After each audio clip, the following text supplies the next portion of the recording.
Hi, and welcome back to Scratch. Today we're going to make some Chinese pot stickers.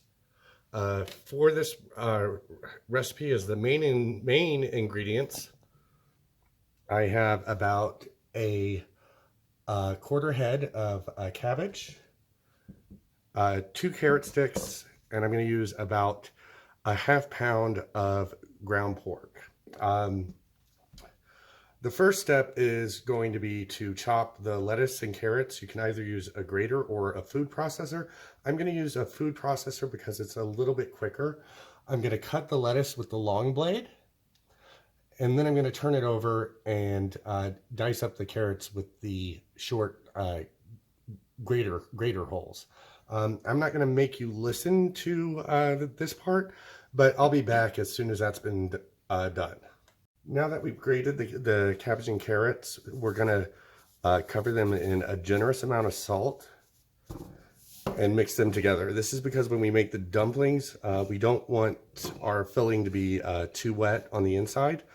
The salt is going to help draw the water out for the next step. Once you've salted and mixed the cabbage and carrots, just go ahead and let them set for about 20 minutes so that the salt can work its magic. This next part I like to do over the sink because it can get just a little bit messy. After the salted cabbage and carrots have sat out for about 20 minutes and allowed the salt to draw out a good deal of their moisture, go ahead and roll them up in a dish towel and then wring them out as thoroughly as you possibly can, trying to get out all the liquid you can so that when we cook them, they don't make our food soggy.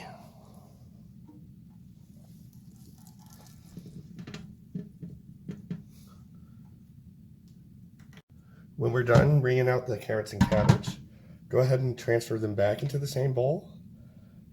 And then we'll add our spices and pork to this mix. To this, we're going to add about a ½ pound of ground pork. Unless you're a severe meat eater, in which case you can go ahead and feel free to add the full pound. A tablespoon of soy sauce. A tablespoon of rice vinegar. A tablespoon of minced garlic, about a quarter teaspoon of ground ginger,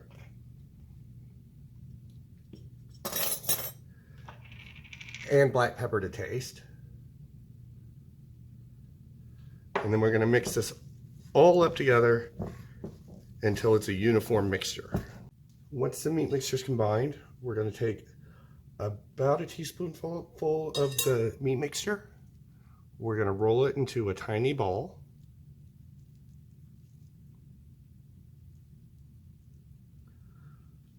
We're going to put that in the center of the wonton wrapper that we made in an earlier video. We're going to take a little bit of water on our pinky and wet the edges so that the dough sticks together.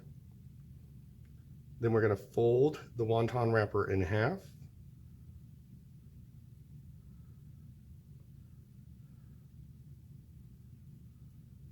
Crimp the edges.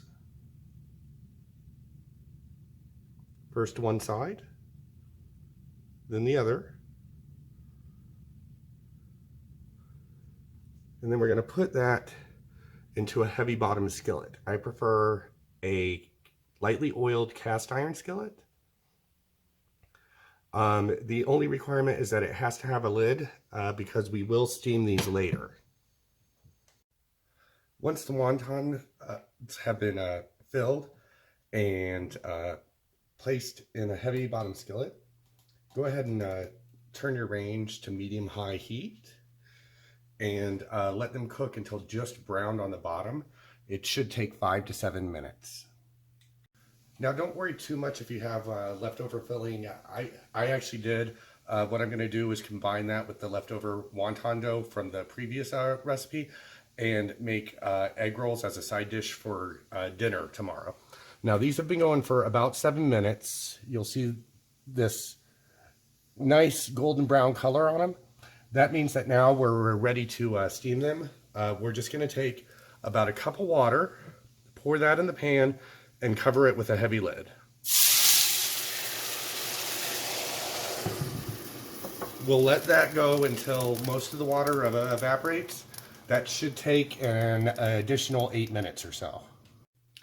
So the pot stickers have been steaming for about 8 minutes now. You can see that the cup of water that we put in there with them is pretty much almost gone. And we'll take them off the heat and get ready to serve those with a side of some rice and some vegetables stir fry with your favorite Asian themed dipping sauce. Thanks again for joining me this week as we made wonton wrappers and some pot stickers. I look forward to seeing you next week.